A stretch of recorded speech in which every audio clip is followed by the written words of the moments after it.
తెలుగు రాష్ట్రాల్లో అతిపెద్ద lift manufacturer lifts ట్రై.com dealership కూడా ఇవ్వబడును. Welcome to Suman TV. ఇవాళ కాంగ్రెస్ పార్టీ ఒక ఇంట్రెస్టింగ్ పోస్ట్ పెట్టింది. 3 గంటల క్రితం, ఒక 3 అవర్స్ క్రితం కాంగ్రెస్ పార్టీ అఫీషియల్ ట్విట్టర్లో, తెలంగాణ కాంగ్రెస్ అనే అఫీషియల్ ట్విట్టర్లో ఒక పోస్ట్ పెట్టింది. పోస్ట్ కాదు, పోల్ పెట్టింది. ఆ పోల్ ఏంటో చూడండి ఒకసారి. తెలంగాణ రాష్ట్రంలో ప్రజలు ఎలాంటి పాలన కోరుకుంటున్నారు? ఈ పోల్ చూడండి. కాంగ్రెస్ పార్టీ ఒక 3 అవర్స్ బ్యాక్ పెట్టింది, 3 గంటల క్రితం ఈ పోల్ పెట్టింది. ఈ పోల్లో తెలంగాణ రాష్ట్రంలో ప్రజలు ఎలాంటి పరిపాలన కోరుకుంటున్నారు? ఇంకా 2 గంటలు ఈ పోల్ అయిపోతుంది. ఇంకో 2 గంటల్లో ఈ పోల్ ముగిసిపోతుంది. ఒకటి ఆప్షన్ ఏ ఫామ్ హౌస్ పాలన, ఆప్షన్ బి ప్రజల వద్దకు పాలన. ఈ రెండింటిలో మీరు ఏది ఎంపిక చేసుకుంటున్నారని కాంగ్రెస్ పార్టీ పెట్టిన ఈ పోల్లో రిజల్ట్ ఏమొచ్చిందో తెలుసా? 66% మంది ఫామ్ హౌస్ పరిపాలన కోటేశారు. ఫామ్ హౌస్ పరిపాలన అంటే ఎవరిది తెలుసు కదా, గత ప్రభుత్వానిది. ముఖ్యమంత్రి కేసీఆర్ ముఖ్యమంత్రిగా ఉన్నప్పుడు పరిపాలించిన పరిపాలన, బీఆర్ఎస్ పరిపాలనని కాంగ్రెస్ వాళ్ళు ఫామ్ హౌస్ పరిపాలన అన్నారు. ఆ ఫామ్ హౌస్ పరిపాలనే బాగుంది, కాంగ్రెస్ పరిపాలన బాగాలేదు అని చాలా స్పష్టంగా ప్రజలు తమ ఓటింగ్ ద్వారా చెప్పారు. అట్ ది సేమ్ టైం ప్రజల వద్దకు పాలన అంటే ఆప్షన్ బిలో చెప్పారు. అంటే కాంగ్రెస్ పార్టీ రేవంత్ రెడ్డి పరిపాలనని ప్రజల వద్దకు పాలనతో పోల్చారు. ఆప్షన్ బిలో ఉంది ప్రజల వద్దకు పరిపాలన. ఆప్షన్ బికి పడ్డ ఓట్లు 33.8%.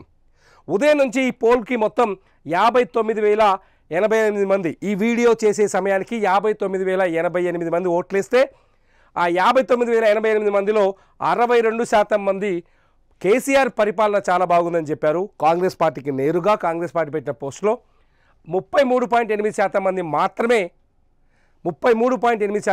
మాత్రమే రేవంత్ రెడ్డి పరిపాలన బాగుందని చెప్పారు. ఒకవేళ ఈ ఫీడ్బ్యాక్ని కాంగ్రెస్ పార్టీ చాలా సీరియస్గా తీసుకుంటుందా లేదా అన్నది ఇప్పుడు ఆసక్తికరంగా మారింది. సాధారణంగా పొలిటికల్ వెబ్సైట్లలో ఏదైనా పార్టీ ఒక పోల్ పెడితే అందులో ఓటింగ్ ఆ పార్టీకి అనుకూలంగా వస్తుంది. ఇది కాంగ్రెస్ పార్టీ కాబట్టి కాంగ్రెస్ పార్టీకి పెట్టిన ఈ పోలింగ్లో కాంగ్రెస్ పార్టీకే వ్యతిరేకంగా వచ్చింది. కేసీఆర్ పరిపాలన కంటే రేవంత్ రెడ్డి పరిపాలన బాగాలేదు, రేవంత్ రెడ్డి పరిపాలన కంటే కేసీఆర్ పరిపాలన చాలా బాగుందని చాలా స్పష్టంగా ఈ ట్విట్టర్ పోల్లో బయటపడింది. ఇది నేను చెప్తుంది కాదు, నా మీద మీరు కామెంట్ చేసే ఉపయోగం లేదు. ఇది ట్విట్టర్లో కాంగ్రెస్ పార్టీ నుంచి అఫీషియల్గా చేసిన పోస్ట్. ఇక్కడ ఈ ట్విట్టర్ కూడా ఈ కాంగ్రెస్ పార్టీని అఫీషియల్గా గుర్తించింది. దీని అఫీషియల్ గుర్తింపు ఉంది, ట్విట్టర్ కూడా అప్రూవ్ చేసింది ఇది అఫీషియల్ అని చెప్పేసి. ఆ ట్విట్టర్ అకౌంట్లో పెట్టిన పోలే. ఈ పోల్లో ఇప్పటి వరకు మనకు దొరుకుతున్న సమాచారాన్ని బట్టి చూస్తే తెలంగాణ రాష్ట్రంలో ప్రజలు ఎలాంటి పాలన కోరుకుంటున్నారంటే ఫామ్ హౌస్ పరిపాలన. కేసీఆర్ని విమర్శించడం కోసం ఫామ్ హౌస్ పాలన అని పెట్టారు. ఫామ్ హౌస్ పాలనే చాలా బాగుంది, సెక్రటరియట్లో కూర్చొని ప్రజల వద్దకు పాలన అంటే అది బాగాలేదు అని చెప్తున్నారు. సో ఇది ముఖ్యమంత్రి రేవంత్ రెడ్డికి నిజంగా ఇది ఒక పెద్ద సవాల్ అని చెప్పాలి. ఎందుకంటే రేవంత్ రెడ్డి మార్పు కోసం వచ్చారు, మార్పులు తీసుకొస్తామని చెప్పారు. గత ప్రభుత్వంలో చేయలేని పనులన్నీ చేస్తామని వచ్చారు, హామీ ఇచ్చారు, ప్రజల్లో తిరిగారు, ప్రజల వెంట నడిచారు. కానీ ప్రజలు మాత్రం ఇప్పుడు రేవంత్ రెడ్డి ప్రభుత్వానికి దగ్గరగా లేరనేది ఇక్కడ కాంగ్రెస్ పార్టీ పెట్టిన ఈ పోల్లోనే అర్థమవుతోంది. నిజంగా ప్రజలు రేవంత్ రెడ్డి ప్రభుత్వం పైన వ్యతిరేకతతో ఉన్నారు అనే చర్చకి ఇక్కడ బీజం పడుతోంది. ప్రజలు రేవంత్ రెడ్డి ప్రభుత్వం వ్యతిరేకంగా ఉండడానికి కారణాలు ఏంటనేది రేవంత్ రెడ్డి ప్రభుత్వం కావచ్చు, కాంగ్రెస్ పార్టీ కావచ్చు, వాళ్ళు ఆలోచించుకోవాలి. ప్రజలు మాత్రం ఇప్పటికైతే కేసీఆర్ పరిపాలన కంటే గొప్పగా లేదు రేవంత్ రెడ్డి పరిపాలన అని చెప్తున్నారు. ఇది నా కామెంట్ కాదు, ఇది ఖచ్చితంగా కాంగ్రెస్ పార్టీ పెట్టిన క్వశ్చన్కి సంబంధించిన ఆన్సర్ మాత్రమే. మళ్ళీ మీరు ఒకసారి రీచెక్ చేసుకోవచ్చు. ఇంకొక 2 గంటలు ఈ పోల్ నడుస్తుంది.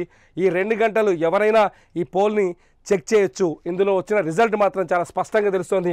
62 నేను రిఫ్రెష్ చేసే ప్రయత్నం చేస్తాను.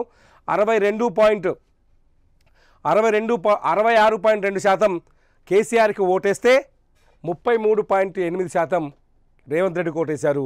మరి మీరేమనుకుంటున్నారు? ఈ వీడియో కింద ఎందుకు రేవంత్ రెడ్డి పరిపాలన బాగాలేదు, ఎందుకు కేసీఆర్ పరిపాలన చాలా బాగుందో ఈ వీడియో కింద మీరు కామెంట్ చేయండి. ఖచ్చితంగా మీ కామెంట్ పైన నేను మరో వీడియో చేయడానికి ట్రై చేస్తాను. చూస్తూనే ఉండండి సుమన్ టీవీ.